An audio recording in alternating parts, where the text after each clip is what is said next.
What's up, girl? It's your coach, Indy from IndyMichelle.com. And today's topic is about Fitness 101. Fitness 101. And so there's so much I want to go over.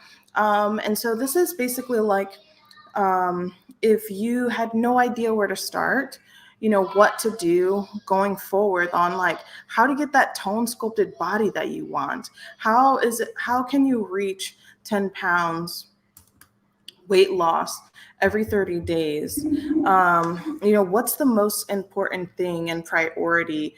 We're going to be going over like where to start, where should you work out, how long you should work out, how many days. Should you prioritize cardio over weightlifting or weightlifting over cardio? All of those things. So if you are watching this live, give me a hashtag live. If you are watching this on replay, give me a hashtag replay, girl. So the one thing that I want to say is that I help plus size moms and plus size nurses be able to lose 10 pounds every 30 days without having to count carbs, without having to count calories or step foot in a traditional gym. And I'm all about being like curvy fit or thick fit, still being feminine while on your weight loss journey. So first things first is, should you prioritize cardio versus weightlifting? Now, this is also answering the question of how to get that tone sculpted body. And the answer is, drum roll, you probably guessed weightlifting. And the reason why it's weightlifting is because of the fact that when you do a lot of cardio, then you can actually, you will get weight loss, but there is a difference between weight loss and fat loss. So weight loss can be water weight, it can be fat, it can be muscle, it could literally be anything off of your body. But in cardio, you can get weight loss, but with weightlifting, you're going to get that fat loss. You're going to lose fat and not just water. And you definitely don't want to be losing muscle. So people who prioritize cardio and that's all they do, and they don't do any weightlifting, then they typically don't look toned. They typically don't look sculpted, okay?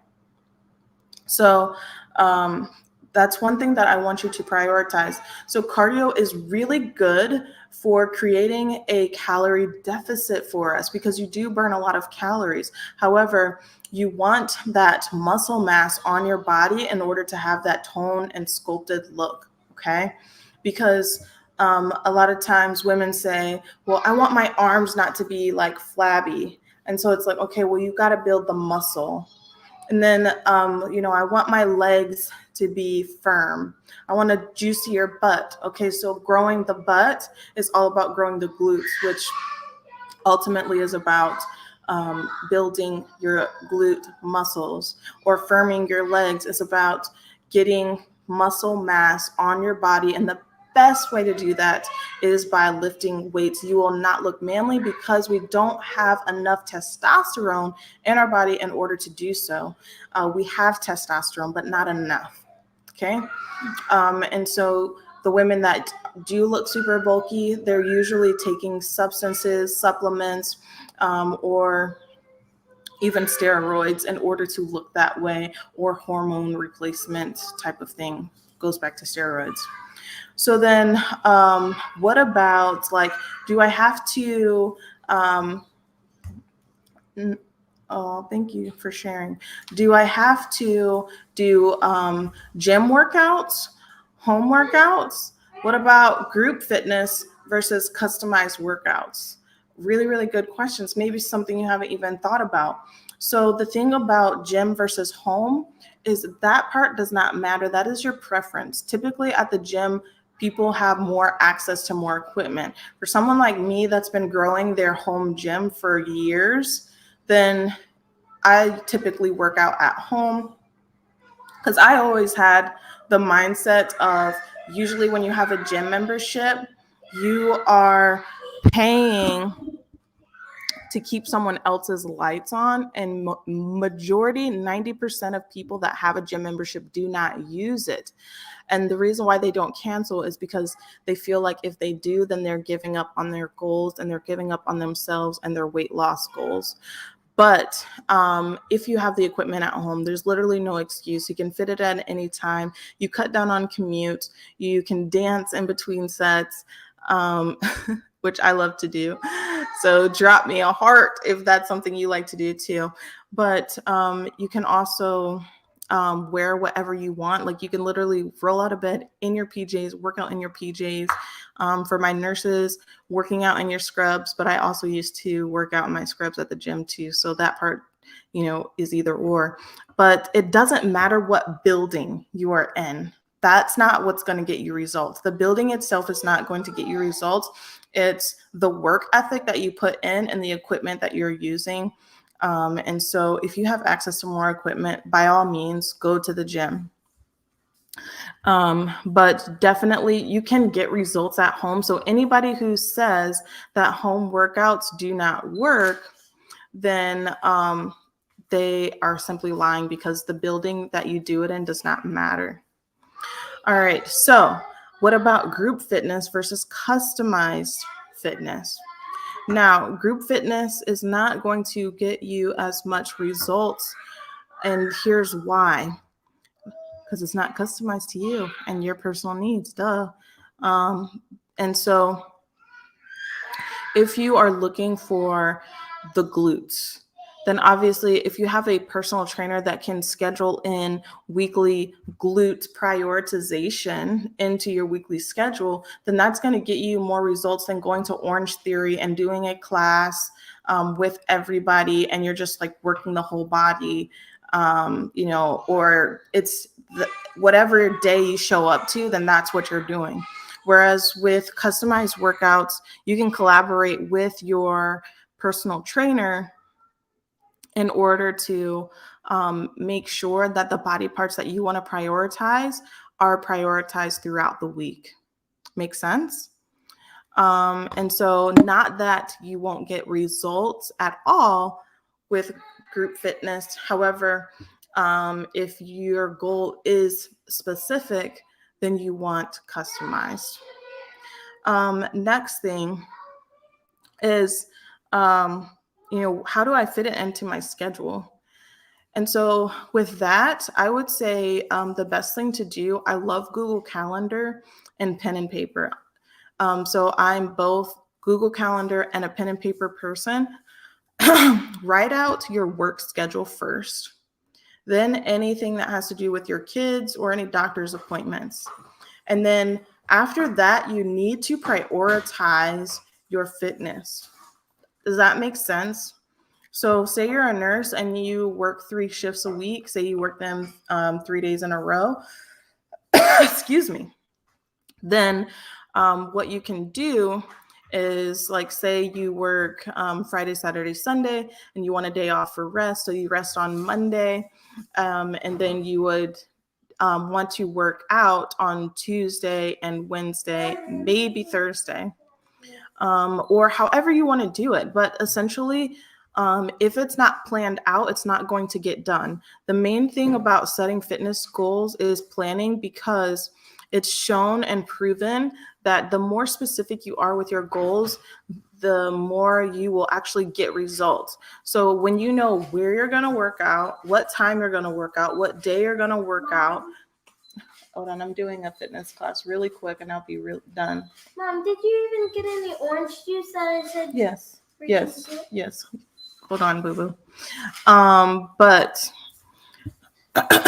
Mom, I'm taking photos of you. I know, but you're not supposed to have my $2,000 camera. Neither one of you. And so, boo-boo, no. Just one. You see my kids, but they know that I'm doing this training, and so that's why they're trying to do things they're not allowed to do. But we were talking about where to start and like how to prioritize it. So you want to make sure that you know where you're going to work out, what time you're going to work out, what day you're going to work out, and you know, have your clothes out. Maybe have your water bottle already made. Maybe have your fitness shake already made, your pre-workout, whatever you can do. You don't, and this does not have to be perfect, especially if you're a busy mom, busy caretaker, busy nurse. That's fine. But the main thing is the more planning you can do, the more smooth things will be. So it sounds like a lot of work to pre-plan, but it's actually less hectic because you're more likely to be compliant and consistent, the less factors that are already taken care of in advance.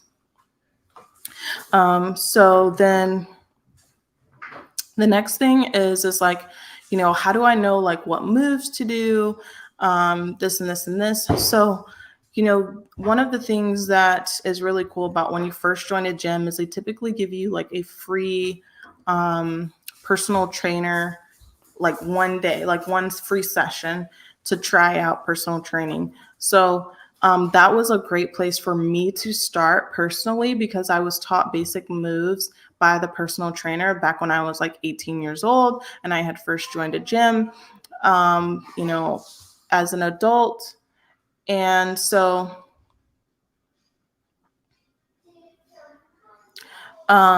that's one thing that you can do is take advantage of that. Making friends in the gym was another thing that worked out in my favor because then I got free knowledge from people that basically lived at the gym and fitness was their life. So if you make friends at the gym, they are more than happy. Is my camera okay? Huh? Did you spill anything on my camera? No. Did you put my... Spilled it on my dress. Okay.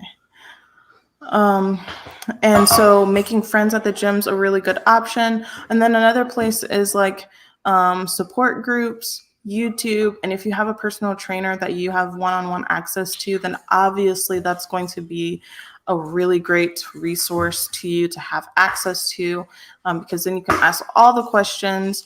You can send them videos of your form. So I highly encourage you, if you're my client, to send me videos of your form if you feel like maybe you're doing a move wrong. And also like our group workouts that we do on Zoom is a really good time for me to look at your form and correct it as well. But yeah, so those are all really good places to start. And it's a really good to like just start doing 2 or 3 days a week, 30 minutes.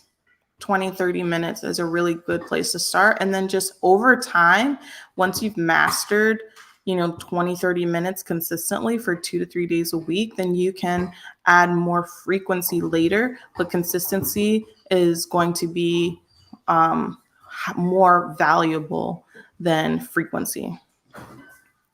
And let's see. What other questions that I want to make sure I addressed on this live? Just consulting my notes really quick. So then what is the most important thing to prioritize on your fitness journey? It's actually mindset.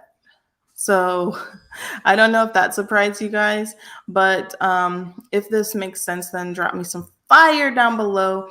If everything I've talked about so far has made sense, then drop me down some fire below. But the most important thing you want to prioritize on your health and fitness journey is your mindset, because it's a lot of times not that you have anything wrong with you physically, like with your arms, your legs, like, you know, maybe nothing's wrong with you physically, but it's the fact that you haven't gotten in that grind mindset of my health and fitness is the most important thing to me. And it has to be the most important thing to you. We get in this guilt trip as women that it's not okay to put ourselves first. But that's the only way to show up as the best mother, as the best spouse, as the best daughter. Because if you're not healthy, if you're not okay, then you can't expect to be good at giving to others. So So, yeah, I mean, your health and fitness journey literally affects your confidence, your social life, your romantic life, your work life, being a parent, your energy, all relationships. So, you know, if I didn't say social life and confidence already, then yes, all of the things. And I know from experience that your health and fitness affects literally all of those areas, especially like your self image and your intimacy. I know those were like two of the biggest factors was like my energy, my intimacy, and my self image were like the top three things that was affected. And so I speak from experience on that. And so, how you can prioritize your mindset is by making sure you have personal development each and every day, even if it's 10, 15 minutes of something spiritual, something in a journal, some reflection, some prayer, meditation, whatever it is you do. And then also personal development as far as like reading or listening to some type of audio that's going to help move the needle forward on getting more positive thoughts in your mind. Because as imperfect humans, we have imperfect thoughts that are negative and try to tear us down. I don't care who you are. That's just the reality of things. So you have to be able to wash those negative thoughts out of your brain, like a washing machine, and get them out and get in new, clean, fresh, positive thoughts first thing in the morning before you even touch your phone. So, literally, mindset is the most important thing on your health and fitness journey in order to stay consistent and prioritizing it as the most, and prioritizing your fitness journey as the most important thing to you because it's going to improve every single aspect and area of your life. All right. So, this was Fitness 101. I really hope you got some knowledge from this. Drop me some fire if you did. And, as always, it is faith, consistency, and hard work that's going to get you to your goals. And I hope that you have a great day. Bye.